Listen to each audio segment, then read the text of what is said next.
Young जनरेशनचं सध्या फेमकडे सक्सेसकडे बघण्याचा दृष्टिकोन बदलल्यामुळे हे सगळं झालंय का? म्हणजे आज आपण सक्सेस काही वेगळ्या दृष्टीने बघतोय, तर सक्सेसकडे कसं बघितलं पाहिजे नक्की, याच्याविषयी काय? बघा, आता आजचा जो जी यंग जनरेशन आहे ना, ती ऍक्च्युली दुहेरी ह्याच्यामध्ये अडकली. यंग जनरेशनला म्हणजे साधारणतः सगळ्या काही सोयी सुविधा भेटतायत, यामुळे पालकांची त्यांच्याकडनं अपेक्षा वाढली. एक बाजू की आम्ही तर यांना सगळं देतोय, आमच्या वेळेस हे नव्हतं. दुसरी बाजू काय झाली की त्यांच्याकडे समाजातले उदाहरणं सोशल मीडियामुळे खूप लवकर पोहोचताय. त्याच्या मागचा स्ट्रगल नाही पोहोचत, फक्त स्क्रीनशॉट्स. परत मी सांगेल की यांनी एवढं कमवलं. सुदैवाने काय झालं माहिती का, आजकालचं यशाचं परिमाण म्हणजे मेजरमेंट करण्याचं साधन जे आहे ना, मटेरियलिस्टिक जगामध्ये आपण राहतो. म्हणजे भौतिक सुखाने वेढलेलं जग आहे.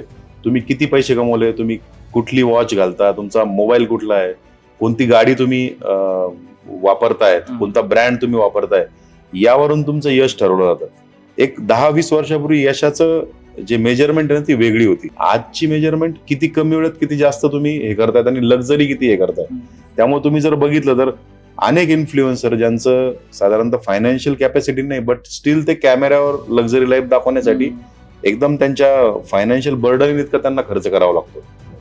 सो आजची जी पिढी आहे त्यांनी ऍक्च्युली या चकाकणाऱ्या यशाच्या पाठीमागे धावण्यासाठी किंवा कोणीतरी कशात तरी सक्सेसफुल झालाय म्हणून तेच करायचं, त्याच्या मागे धावण्याच्या अगोदर त्यांनी थोडंसं आहे ना, स्वतःच्या कॅपॅसिटीज, स्वतःचं डिझायर, स्वतःचं पॅशन काय, या सगळ्यांना मॅच करून काय करता येईल